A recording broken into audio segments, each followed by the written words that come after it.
Welcome to my channel money making methods. कोई भी निवेश निर्णय लेने से पहले आपको अपना खुद का रिसर्च करना चाहिए और अपने फाइनेंशियल सलाहकार से परामर्श लेना चाहिए। आज का वीडियो थोड़ा सा लंबा होने वाला है, लेकिन अगर आप सीखने के लिए सीरियस है तो प्लीज इस वीडियो को लास्ट तक जरूर देखें।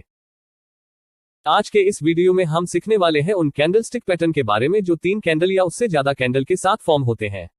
इससे पहले के 2 वीडियोज में हमने सिंगल और डबल कैंडलस्टिक पैटर्न पर आधारित पैटर्न को वीडियो में समझाने की कोशिश की है। अगर आपने वह वीडियोज नहीं देखे होंगे तो पहले उन्हें देख ले, ताकि आपके सब डाउट क्लियर हो जाए। उनकी लिंक हम आई बटन, कमेंट बॉक्स और डिस्क्रिप्शन में दे देंगे। तो हमारा पहला कैंडलस्टिक्स पैटर्न है मॉर्निंग स्टार पैटर्न। इसका नाम मॉर्निंग स्टार इस वजह से रखा है कि स्टार जो सूर्योदय से ठीक पहले आकाश में दिखाई देता है, और इसके दिखने से हम अंदाजा लगाते हैं कि अब अंधेरा खत्म होने वाला है और उजाला होने को है।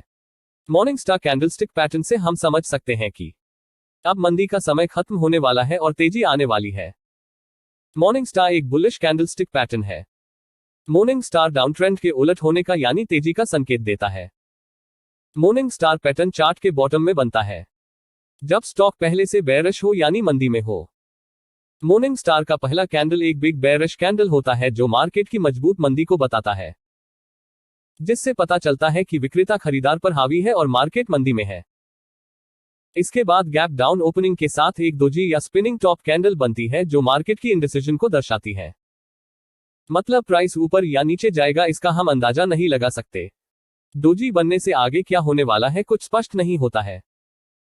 तीसरा कैंडल एक गैप अप ओपनिंग के साथ एक बड़ी बुलिश कैंडल होती है, जो यह बताती है कि खरीदार अब विक्रेता पर हावी हो रहे हैं, और इस तरह विक्रेता के कमजोर होने से मॉर्निंग स्टार पैटर्न कंफर्म मानते हुए ऐसी आशा की जाती है कि आगे भी मार्केट में तेजी रहेगी और स्टॉक में बुलिश ट्रेंड रहने की संभावना है। द मॉर्निंग स्टार पैटर्न एक बुलिश कैंडल पैटर्न है, इसलिए हमें इस पैटर्न के आधार पर अपनी लॉन्ग पोजीशन रखनी चाहिए, यानी स्टॉक को खरीदना चाहिए। इवनिंग स्टार कैंडलस्टिक पैटर्न, इसका मतलब है जैसे शाम का तारा जो सूर्यास्त के समय आकाश में दिखाई देता है जब दिन समाप्त होता है, मतलब उजाला खत्म और अंधेरा शुरू होने वाला होता है। इवनिंग स्टार कैंडलस्टिक पैटर्न से हम समझ सकते हैं कि अब तेजी का समय खत्म होने वाला है और मंदी आने वाली है। यह एक बेयरिश कैंडलस्टिक पैटर्न है जो चार्ट में 3 कैंडल्स से मिलकर बनता है। इवनिंग स्टार अप ट्रेंड उल्टा होने का संकेत देता है। इसका मतलब है कि इवनिंग स्टार कैंडलस्टिक पैटर्न दिखने के बाद आगे स्टॉक में मंदी देखने को मिल सकती है। The evening star pattern chart के टॉप में बनता है जब स्टॉक पहले से बुलिश हो यानी अप ट्रेंड में हो। इवनिंग स्टार का पहला कैंडल एक बड़ी बुलिश कैंडल होती है जो बुलिश मार्केट की मजबूती को बताता है, और यह संदेश भी देता है कि स्टॉक को ज्यादा से ज्यादा लोग खरीद रहे हैं और खरीदार विक्रेता पर हावी है। दूसरा कैंडल एक गैप अप ओपनिंग के साथ बनना शुरू होता है और अंत में दूसरा कैंडल डोजी या स्पिनिंग टॉप कैंडल की तरह बन जाता है, जो मार्केट में संशय यानी इंडिसिजन की स्थिति बताता है, जिससे आगे क्या होने वाला है कुछ स्पष्ट नहीं होता है। तीसरा कैंडल एक गैप डाउन ओपनिंग के साथ एक बड़ी बेयरिश कैंडल होती है, जो यह बताती है कि विक्रेता अब खरीदार पर हावी हो रहे हैं, और इस तरह खरीदार के कमजोर होने से इवनिंग स्टार पैटर्न कंफर्म मानते हुए ऐसी आशा की जाती है कि आगे मार्केट में अब मंदी होने वाली है या बेयरिश ट्रेंड की वापसी होने की पूरी संभावना है। इवनिंग स्टार पैटर्न एक बेयरिश कैंडल पैटर्न है, इसलिए हमें इस पैटर्न के आधार पर अपनी शॉर्ट सेलिंग के मौके की तलाश करनी चाहिए। शॉर्ट सेलिंग यानी स्टॉक को ज्यादा दाम पर पहले बेचना और बाद में उसके कम दाम में खरीदकर लाभ कमाने का मौका देखना चाहिए। Abandoned baby candlesticks pattern. Abandoned baby का मतलब होता है त्यागा हुआ या छोड़ा हुआ बच्चा। यह 2 तरह के होते हैं, bullish abandoned baby candlesticks pattern और bearish abandoned baby candlesticks pattern. इसमें जो 2 बड़ी कैंडल है वह माता और पिता की तरह दिखते हैं और जो छोटी कैंडल है वह एक बच्चे जैसा दिखता है। यह candlestick pattern morning and evening star candlestick pattern के समान है। इस पैटर्न और morning and evening star candlestick pattern के बीच मुख्य अंतर यह है कि कैंडल की रियल बॉडीज और शेडो या विक्स ओवरलैप नहीं होते, मतलब इनका लो और हाई में थोड़ा अंतर होता है, और ऐसा प्रतीत होता है कि माता पिता ने अपने बच्चे को छोड़ दिया है या त्याग कर दिया है, इसलिए इसे अबैंडन्ड बेबी कैंडलस्टिक्स पैटर्न नाम दिया है। पहले हम जानते हैं बुलिश अबैंडन्ड कैंडलस्टिक पैटर्न के बारे में। बुलिश अबैंडन्ड बेबी पैटर्न एक डाउन ट्रेंड के उलट होने का संकेत देता है और व्यापारियों द्वारा खरीदारी की स्थिति में प्रवेश करने के लिए इसका उपयोग किया जाता है। यह एक डाउन ट्रेंड के अंत में बनता है और यह 3 कैंडल से बना होता है। पहली कैंडल एक बड़ी बेयरिश कैंडल होती है जो यह दर्शाती है कि मार्केट में अभी मंदी का माहौल है और विक्रेता खरीदार पर हावी है। इसके बाद गैप डाउन ओपनिंग के साथ एक दोजी कैंडल बनती है जो मार्केट की इंडिसिजन को दर्शाती है। तीसरी कैंडल गैप अप ओपन होती है और यह आमतौर पर एक बड़ी बुलिश कैंडल होती है जो यह दर्शाती है कि खरीदार विक्रेता पर हावी है और अब आगे तेजी की संभावना बन जाती है। बेयरिश अबैंडन्ड कैंडलस्टिक पैटर्न, यह पैटर्न अप ट्रेंड के उलट होने का संकेत देता है और व्यापारियों द्वारा एक खरीद की स्थिति से बाहर निकलने और एक शॉर्ट सेलिंग में प्रवेश करने के लिए उपयोग किया जाता है। यह एक अप ट्रेंड के अंत में बनता है और 3 कैंडलस्टिक से बना होता है। पहली कैंडलस्टिक एक बड़ी बुलिश कैंडल होती है जो यह दर्शाती है कि मार्केट में अभी तेजी का माहौल बना हुआ है और खरीदार विक्रेता पर हावी है। दूसरी कैंडल गैप अप के साथ एक डोजी कैंडल बनती है जो मार्केट में इंडिसिजन को दर्शाती है। तीसरी कैंडल गैप डाउन ओपनिंग के साथ एक बड़ी बेयरिश कैंडल होती है जो यह दर्शाती है कि मार्केट में अब मंदी का माहौल बन चुका है। इस तरह एक बड़ी बेयरिश कैंडल यह बताती है कि अब मार्केट में तेजी की संभावना खत्म हो गई है। 3 white soldiers candlestick chart pattern, इसका नाम जापानियों ने व्हाइट सोल्जर इसलिए रखा है क्योंकि पहले ग्रीन कैंडल व्हाइट और रेड कैंडल ब्लैक हुआ करती थी। 3 व्हाइट सोल्जर पैटर्न स्टॉक में आने वाली तेजी का संकेत देते हैं। 3 व्हाइट सोल्जर्स कैंडलस्टिक पैटर्न एक सीढ़ी जैसी संरचना बनाता है क्योंकि कीमत ऊपर ही बढ़ती जाती है। 3 व्हाइट सोल्जर के पैटर्न की पहचान करने के लिए इन बातों को ध्यान में रखना चाहिए। नंबर 1, 3 बड़ी बुलिश यानी हरी कैंडलस्टिक्स होनी चाहिए। नंबर 2, इन कैंडल्स में से प्रत्येक को पिछले दिन के ओपन से ऊपर और पिछली कैंडल की बॉडी की सीमा में ही ओपन होना चाहिए और पिछले दिन की कैंडल की बॉडी के ऊपर ही क्लोज होना चाहिए।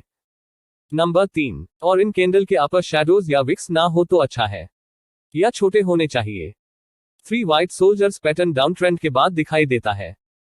3 बड़ी बुलिश कैंडल यह बताती है कि खरीदार अब विक्रेता पर हावी हो रहे हैं और इस तरह विक्रेता के कमजोर होने से 3 व्हाइट सोल्जर का आगे बढ़ना उनकी ताकत को दर्शाता है और यह भावना मंदी से तेजी की ओर स्थानांतरित करता है।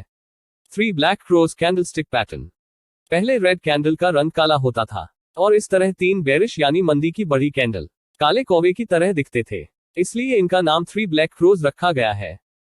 3 ब्लैक क्रो पैटर्न एक मंदी का संकेत देता है जिसमें लगातार 3 मंदी की लंबी कैंडलस्टिक्स होती हैं जो एक उतरती हुई सीढ़ी की तरह नीचे की ओर झुकती हैं। इस कैंडलस्टिक पैटर्न के लिए आवश्यक है कि 3 कैंडल में से प्रत्येक कैंडल अपेक्षाकृत लंबी मंदी की कैंडल होनी चाहिए जिसमें प्रत्येक कैंडलस्टिक पिछले कैंडलस्टिक्स के ओपन से नीचे ओपन होनी चाहिए। यह पिछले दिन की कैंडल की बॉडी की सीमा के भीतर ही ओपन होनी चाहिए और पिछली कैंडल के लो से भी नीचे की ओर बंद होना चाहिए। इन कैंडल्स में बहुत छोटी या ना के बराबर निचली विक्स या शैडो होती है। 3 ब्लैक क्रो आमतौर पर एक अप ट्रेंड में कमजोरी और डाउन ट्रेंड के संभावना का संकेत देते हैं।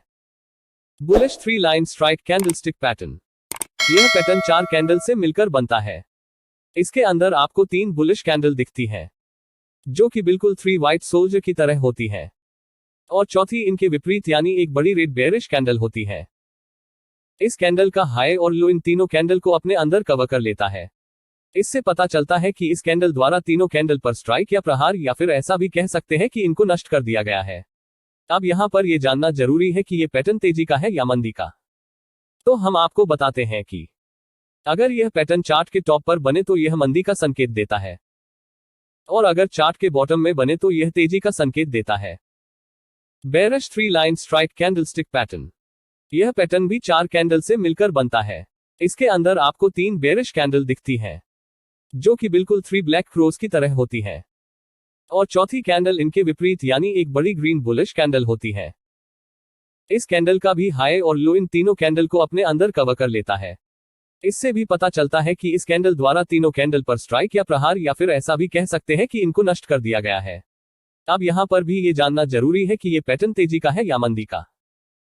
तो अगर यह पैटर्न भी चार्ट के टॉप पर बने तो यह मंदी का संकेत देता है और अगर चार्ट के बॉटम में बने तो यह तेजी का संकेत देता है।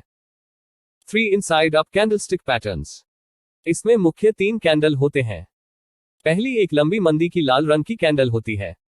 दूसरी कैंडल एक छोटी बुलिश हरी कैंडल होती है जो पहली कैंडल की बॉडी की सीमा के अंदर ही बननी चाहिए।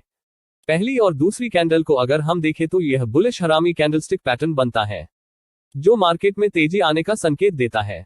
यह हमने पिछले वीडियो डबल कैंडलस्टिक्स पैटर्न में हमने समझाया है। अगर आपने वह वीडियो नहीं देखा होगा तो उसे जरूर देखें। फिर उसके बाद तीसरी कैंडल एक लंबी बुलिश कैंडल होती है, जो यह बताती है कि अब ऊपर की तरफ ट्रेंड जाने वाला है। यह पैटर्न डाउन ट्रेंड में बनता है। 3 इनसाइड डाउन कैंडलस्टिक पैटर्न। यह पैटर्न अप ट्रेंड के बाद बनता है और एक बुलिश ट्रेंड को रिवर्स करने का संकेत देता है। इसमें शामिल जो 3 कैंडलस्टिक्स हैं उनमें पहली लंबी बुलिश ग्रीन कैंडल होती है। दूसरी कैंडल एक छोटी लाल रंग की होती है, जो कि पहली कैंडल की बॉडी के भीतर में ही होनी चाहिए। पहली और दूसरी कैंडलस्टिक को अगर हम देखें तो यह बेरिश हरामी कैंडलस्टिक पैटर्न दिखता है, जो मंदी का संकेत देता है। तीसरा कैंडल चार्ट में एक लंबी रेड कैंडल होनी चाहिए, जो मंदी की पुष्टि करती है। इस कैंडलस्टिक पैटर्न के पूरा होने के बाद ट्रेडर्स शॉर्ट पोजीशन के लिए जा सकते हैं। 3 आउटसाइड अप कैंडलस्टिक पैटर्न। यह कैंडलस्टिक पैटर्न आमतौर पर एक डाउन ट्रेंड के बाद ही बनता है, जो बुलिश ट्रेंड का संकेत देता है। इसमें मुख्य 3 कैंडलस्टिक्स होते हैं। पहला एक छोटा बियरिश लाल कैंडल होता है। दूसरा कैंडल एक बड़ा बुलिश हरा कैंडल होता है, जो पहली कैंडल को पूरी तरह से कवर कर लेता है। पहले और दूसरे कैंडल को अगर हम देखें तो यह बुलिश इंगल्फिंग पैटर्न के जैसा होना चाहिए, जो मार्केट में तेजी का संकेत देता है। तीसरी कैंडल एक लंबी बुलिश कैंडल होनी चाहिए, जो पिछले दोनों के हाई काटते हुए उसके ऊपर क्लोजिंग दे। इस तरह यह कैंडल तेजी की पुष्टि करती है। इस कैंडलस्टिक पैटर्न के पूरा होने के बाद खरीदार बाइंग पोजीशन ले सकते हैं। 3 आउटसाइड डाउन कैंडलस्टिक पैटर्न। यह अप ट्रेंड में बनता है और यह मंदी का संकेत देता है। इसमें पहली कैंडल ग्रीन होती है और दूसरी कैंडल बड़ी रेड कैंडल होती है, जो पहली कैंडल को पूरी तरह कवर कर लेती है। इन 2 कैंडल को देखा जाए तो यह जैसे बेरिश इंगल्फिंग पैटर्न दिखता है, जो मंदी का संकेत देता है। फिर तीसरी कैंडल एक रेड कैंडल होती है, जो पिछली कैंडल के नीचे बंद होती है, जो मार्केट में मंदी रहेंगी इसका कॉन्फर्मेशन का संकेत देती है। तो यह थे ट्रिपल कैंडलस्टिक्स पैटर्न, लेकिन हमने सिर्फ उनको ही कवर किया है जो ज्यादातर ट्रेडर या इन्वेस्टर यूज करते हैं। इस टॉपिक से रिलेटेड कुछ क्वेरी को हम क्लियर करना चाहते हैं। बहुत से लोग एक क्वेश्चन पूछते हैं कि एक कैंडल जो बनती है उसका टाइम फ्रेम कितना होना चाहिए, या फिर हम कितने टाइम फ्रेम का चार्ट देखें। तो हम आपको बताते हैं कि शेयर मार्केट में सही टाइम फ्रेम का चुनाव करने के लिए आपको यह पता होना चाहिए कि आप कितने समय के लिए शेयर में ट्रेडिंग करना चाहते हैं। अगर आप इंट्राडे ट्रेडिंग के लिए एनालिसिस कर रहे हैं तो उसके लिए टाइम फ्रेम अलग होगा। वही स्विंग ट्रेडर और पोजिशनल ट्रेडिंग के लिए टाइम फ्रेम दूसरा होगा। आप किस तरह के ट्रेडर या निवेशक हैं, उसके आधार पर आपको टाइम फ्रेम को चुनना चाहिए, तभी आप एक अच्छा ट्रेडर बन सकते हैं। अगर आपको समझ नहीं आ रहा है कि इंट्राडे, स्विंग या पोजिशनल क्या है, तो मैं समझाता हूं। इंट्राडे ट्रेडिंग, यदि आप एक ही दिन में खरीदते और बेचते हैं तो इसे इंट्राडे ट्रेडिंग या डे ट्रेडिंग कहा जाता है। इंट्राडे ट्रेडिंग के लिए सबसे अधिक इस्तेमाल किया जाने वाला चार्ट का टाइम फ्रेम 5 मिनट का कैंडलस्टिक चार्ट है। स्विंग ट्रेडिंग, यदि आप कुछ दिनों से लेकर हफ्तों तक स्टॉक खरीदते और रखते हैं तो इसे स्विंग ट्रेडिंग कहा जाता है। स्विंग ट्रेडिंग के लिए आमतौर पर इस्तेमाल की जाने वाली समय सीमा प्रति घंटा या डेली चार्ट है।